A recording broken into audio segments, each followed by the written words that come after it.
Alhamdulillah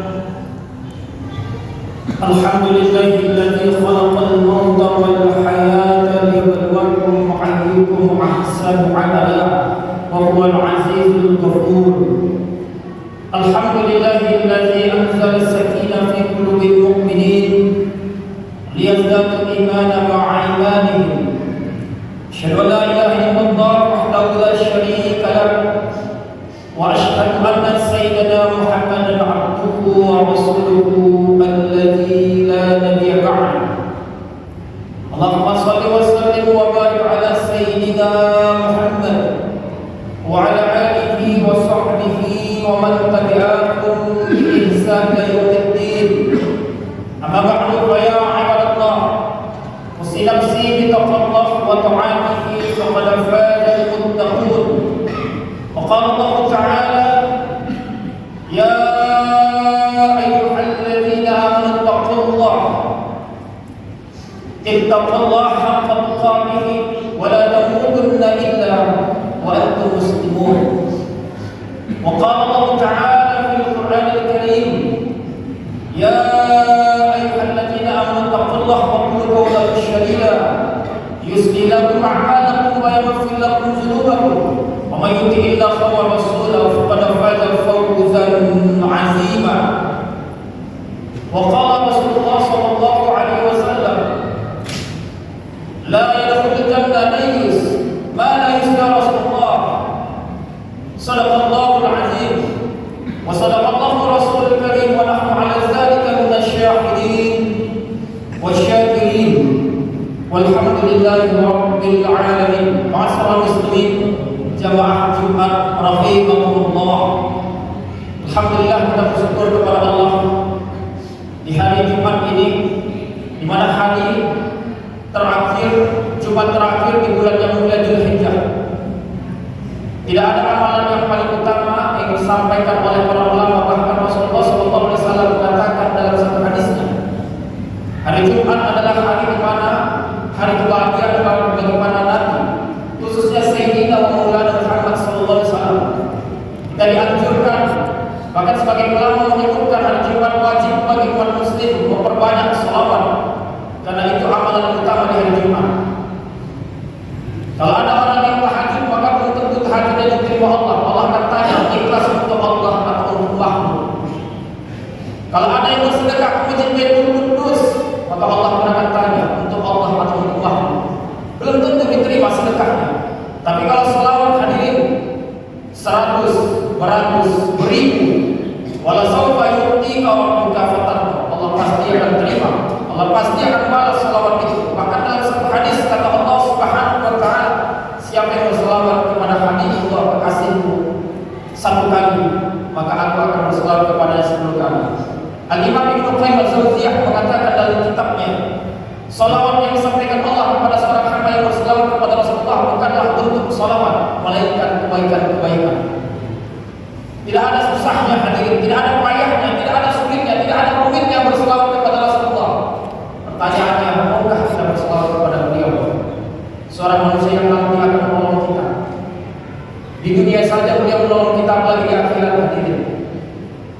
Yauma yafiru al-mar'u min akhihi wa ummihi wa abihi wa sahibatihi wa banihi. Istri kita hadirin tidak bisa menolong kita nanti di hadapan Allah. Harta yang kita kumpul-kumpul, rumah yang megah, mewah, tidak bisa hadirin menolong kita. Rumah yang kita bangga-banggakan, yang kita cek, kita mewahkan, kita megah, tidak bisa menolong kita di hadapan Allah. Lantas apa yang mampu menolong kita di hadapan Allah? Sayyidina Maulana Muhammad sallallahu alaihi wasallam.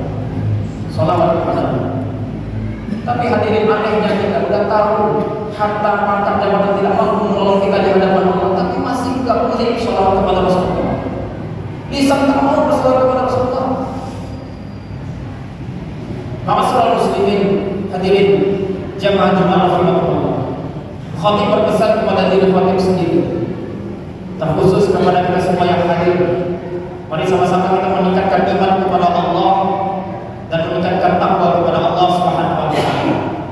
Orang-orang yang beriman kepada Allah, maka setidaknya minimal Allah akan memberikan ketenangan di dalam hatinya. Quran surah 48 Al-Fat ayat keempat. Wallazi anzal sakinah fi qulubi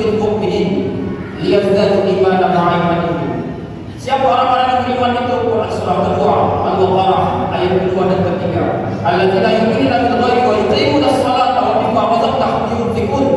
Orang-orang yang beriman kepada Allah Subhanahu wa taala, mereka adalah orang-orang yang percaya akan hari pembalasan, hari akhirat. Dan kemudian mereka salat, mereka punya harta, mereka berikan harta mereka untuk kepentingan agama Allah Subhanahu wa taala. Hadirin, Masjid Baitul Qudus yang kita cintai ini selalu mengumumkan infak, sedekah, donasi. Maka tidak ada lagi waktu ditunggu-tunggu untuk bersedekah. Kenapa? Karena harta itu nanti tidak berguna lagi di hadapan Allah, kecuali harta yang kita sedekahkan di jalan Allah Subhanahu wa taala. Ada orang yang sudah wafat, hadirin, sudah mati, sudah terbujur kaku di dalam kubur. Dia minta hidup sama Allah. Laula akhartani ila ajalin qarib fa asaddaq. Orang yang mati tadi ini minta sama Allah, ya Allah, seandainya Kau hidupkan 1 detik saja, maka izinkanlah ya Allah. Allah tanya, seandainya aku hidupkan engkau, aku izinkan aku hidupkan engkau hidup 1 detik di atas dunia ini, engkau mau apa? Tanya Allah kepada seorang hamba yang sudah wafat tadi. Dia tidak mau haji, hadirin. Dia tidak mau puasa. Dia tidak mau membaca Quran. Dia tidak mau amalan-amalan ibadah yang lain. Apa yang dia minta kepada Allah? Fa'asal darah. Aku ingin bersedekah dengan semua harta. Al-Imam Ibnu Qayyim Al-Jauziyah juga mengatakan dalam kitabnya, ternyata sedekah itu adalah amalan yang paling dahsyat, hadirin. Yang pertama kata Imam Ibnu Qayyim Al-Jauziyah rahimahullah, sedekah itu adalah tanda ciri orang yang beriman kepada Allah. Yang kedua kata beliau, amal-amal akan mudah diterima oleh Allah. Yang ketiga kata Ibnu Qayyim Al-Jauziyah rahimahullah taala, sedekah itu akan memudahkan seseorang melewatkan titian syaitan. Dan yang keempat, inilah yang paling sangat diharapkan, sedekah yang kita berikan ke Masjid Baitul Qudus itu nanti akan meringankan hisab kita di dalam kubur. Mudah-mudahan Allah meringankan hisab kita di dalam kubur. Ma'asyiral muslimin, hadirin sidang salat Jumat rahimahullah. Materi khutbah kita hari ini adalah 3 sebab hancurnya iman dan amal soleh. Yang pertama, apa yang menyebabkan iman kita rusak bahkan hancur, serta amal soleh kita rusak? Masuknya makanan dan minuman yang haram ke dalam tubuh seseorang akan menyebabkan iman seseorang rusak kepada Allah. Bahkan amalnya pun akan rusak. Kenapa? Karena makanan yang haram, minuman yang haram adalah bentuk salah satu kemaksiatan kepada Allah. Bahkan dalam satu hadis kata Nabi, orang-orang yang makan dan minum dengan yang haram, maka doanya tidak akan diterima oleh Allah Subhanahu wa taala. Apa bentuk makanan dan minuman yang haram itu? Dan apa sebab makan dan minuman yang haram itu? Hadirin, hari ini banyak kita lihat, bukan hanya kalangan orang biasa, bahkan setingkat pejabat pun sudah berani-berani melakukan perbuatan-perbuatan yang mencontohkan pribadi yang tidak baik, yang buruk. Mereka main judi online. Padahal mereka tahu Allah mengatakan bahwa judi itu adalah perbuatan yang haram, perbuatan setan. Dan judi itu kata Allah dalam Quran surah Al-Maidah ayat 90 dan 91, itu yang menyebabkan permusuhan, perceraian, pertengkaran, pembunuhan. Bukankah kemarin ada viral, hadirin, seorang perempuan yang membunuh suaminya, seorang polisi, sebab punya gara-gara judi online? Mohon maaf hadirin, coba perhatikan anak kita. Apa yang dia tonton, apa yang dia lihat di gadgetnya. Pemuda kita, remaja kita rusak. Kenapa? Rusak bukan karena ayah dan ibunya yang tidak kurang perhatian, tapi membiarkan anaknya dengan bebas memain game online. Kadang-kadang sampai kepada tingkat judi online. Maka ini yang disampaikan Allah Subhanahu wa taala dalam Quran surah Al-Maidah ayat 90. Ya ayyuhalladzina amanu innamal khamru wal maisir. Hai orang-orang yang beriman kepada Allah, ketahuilah bahwa minuman khamar, minuman keras dan judi itu adalah perbuatan yang haram, dan itu adalah perbuatan syaitan. Ma'asyiral muslimin hadirin sedang salat Jumat rahimahullah. Maka di bulan Dzulhijjah menjadi akhir bulan Dzulhijjah ini, coba perhatikan diri kita. Berapa banyak maksiat yang kita lakukan kepada Allah dan berapa banyak pula ketaatan yang kita lakukan kepada Allah. Bagaimana mungkin kalau kita didengar Allah kalau yang kita makan, yang kita minum dari hasil judi online? Bagaimana mungkin sholat, infak, sedekah, haji, puasa kita mau diterima oleh Allah Subhanahu wa Ta'ala kalau semua itu hasil dari yang haram? Hadirin jamaah Jumat yang dimuliakan Allah, kalau duit yang haram itu berubah menjadi satu piring, sepiring nasi itu berubah menjadi setetes darah, setetes darah itu berubah menjadi segumpal daging dan diikat, dibungkus dengan tulang, maka kata Allah Subhanahu wa Ta'ala, kata Nabi sallallahu alaihi wasallam, ayyuhal lahmin, setiap darah dan daging yang haram, nabata min haramin, yang tumbuh dari yang haram, fadamu'ul lagi akan masuk ke dalam neraka Allah Subhanahu wa Ta'ala, tempatnya di neraka. Maka perhatikan remaja kita hadirin, pemuda-pemuda kita, anak-anak kita. Mohon maaf hadirin, sekarang ini masanya zamannya sudah tidak biasa-biasa saja. Maksiat begitu mudah diakses daripada handphone kita, gadget kita. Gadget kita itu bisa menjadi malaikat untuk kita hadirin, tapi bisa juga menjadi dajjal dalam hidup kita. Berapa banyak hanya gara-gara handphone dia melalaikan perintah Allah Subhanahu wa Ta'ala. Bahkan tidak sedikit ketika azan berkumandang, telepon berbunyi, panggilan datang, dia lebih mengutamakan panggilan manusia daripada panggilan Allah Subhanahu wa Ta'ala. Na'udzubillah. 5 panggilan tak terjawab hadirin, 114 pesan bukan tentang gadget ataupun handphone, tapi tentang peringatan Allah kepada kita. 5 panggilan tak terjawab, 5 kali Allah panggil kita. Panggilan manusia begitu cepat kita meresponnya, tapi panggilan Allah tunggu sebentar. Pesan-pesan dari manusia begitu cepat kita balas, pesan WhatsApp, Instagram, Telegram, YouTube, SMS, begitu cepat pesan-pesan makhluk kita balas, tapi pesan dari Allah Subhanahu wa Ta'ala, Al-Quran tak pernah kita balas, tak pernah kita baca, tak pernah kita lihat. Bagaimana mungkin kalau kita menghubungkan Allah kalau darah dan daging yang kita punya adalah dari yang haram? Maka yuk kita kembali kepada Allah, bertaubat kepada Allah. Mulai dari bulan ini, bulan yang mulia ini, bulan ini masih ada waktu untuk kembali kepada Allah. Ma'asyiral muslimin, hadirin silam salat Jumat rahimahullah. Lantas apa yang kedua yang menyebabkan iman dan amal saleh kita rusak bahkan tidak diterima oleh Allah Subhanahu wa Ta'ala? Yang kedua adalah hubud dunia. Kata Allah Subhanahu wa Ta'ala dalam Quran surah Al-Imran, Quran surah ketiga ayat 185, wa mal hayatad dunya illa mata'ul ghurur.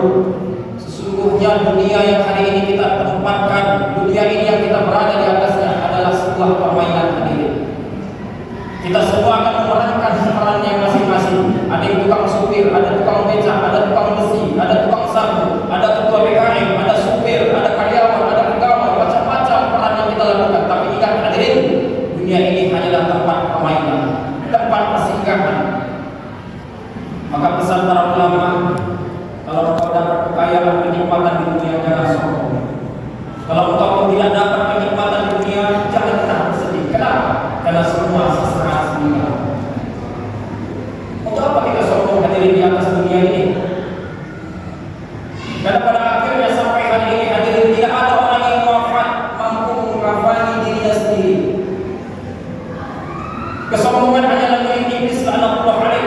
Maka mohon maaf hadirin kalau ada di antara kita sombong karena amal-amalnya, maka mohon maaf dia sudah terjangkit virus atau penyakit iblis laknatullah alaih. Iblis mengatakan kepada Adam, "Mana khairu minhu, aku lebih baik ya Allah daripada Adam." Apa yang membuat doa kita tidak didengar Allah? Apa yang membuat hati kita rusak? Apa yang membuat hidup kita resah gelisah? Karena kita selalu merasa lebih baik daripada orang lain. Anda khairu minhu. Padahal kalau kita ingin menyadari kekurangan kita, kelemahan diri kita, kesalahan diri kita, kepalsuan hidup kita, kehinaan diri kita di hadapan Allah, tentu Allah akan memberikan kebahagiaan dalam hidup kita. Allah akan terima taubat kita. Allah akan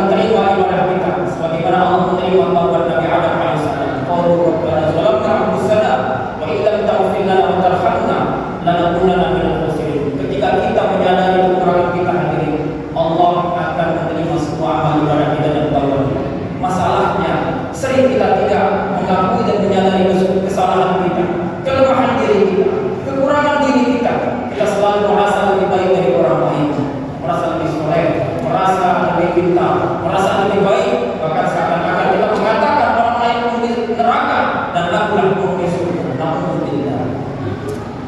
Ma'asyiral muslimin, hadirin sidang salat Jumat rahimahumullah. Karena itu yang ketiga, apa yang menyebabkan iman seseorang rusak dan amal solehnya tidak diterima oleh Allah Subhanahu wa taala?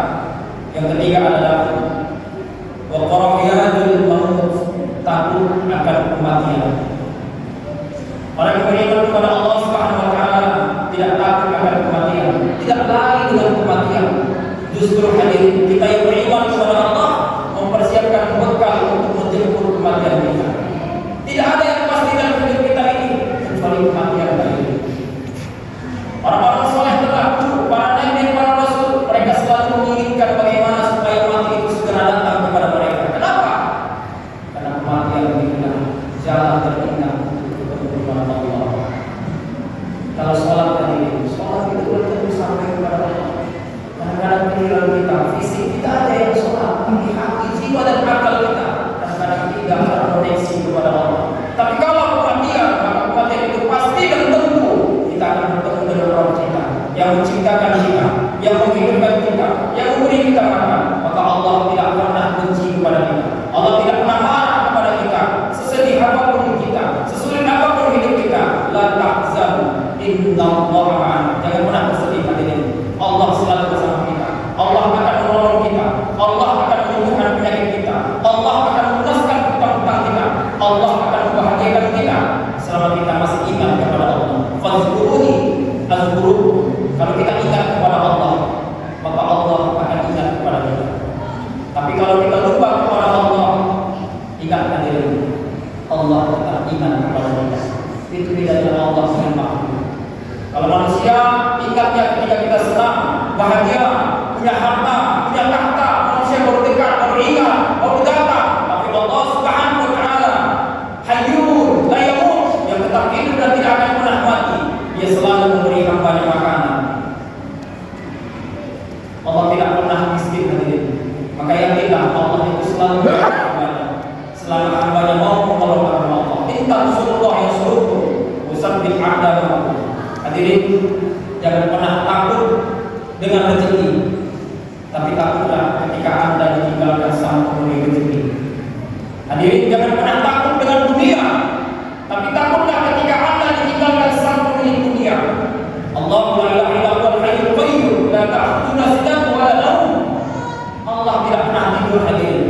Setiap hari memperhatikan kita, sudah makan apa belum, sudah minum apa belum. Tapi sayang, kita yang tidak jarang memperhatikan Allah.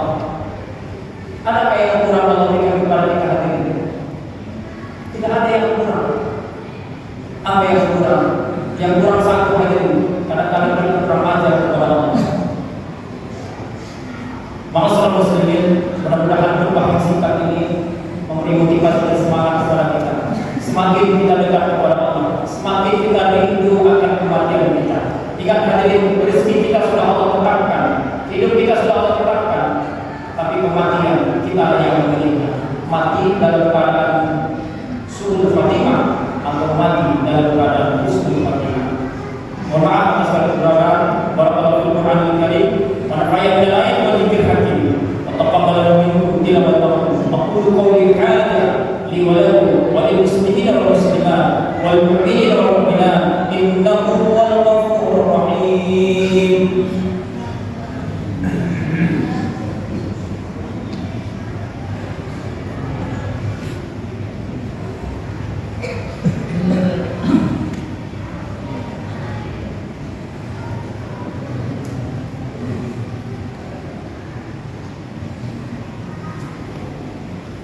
Innal hamdalillah nahmaduhu wa nasta'inuhu wa nastaghfiruh wa na'udzu billahi min shururi anfusina wa min sayyi'ati a'malina. May yahdihillahu fala mudilla lahu wa may yudlil fala hadiya lahu. Asyhadu an la ilaha illallah wahdahu la syarika lahu wa asyhadu anna sayyidana Muhammadan 'abduhu wa rasuluhu alladzi la nabiyya ba'dahu. Allahumma shalli wa sallim wa barik 'ala sayyidina Muhammad wa 'ala alihi wa sahbihi wa man tabi'ahum bi ihsan ila yaumiddin. Wa ba'du fa ya ibadallah, usi nafsi bi taqwallah wa ta'atihi wa la fadal muttaqun. Wa qala Allah ta'ala ya ayyuhalladzina amanu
Ma'udzubika ya Allah min syarri ma sana'tu.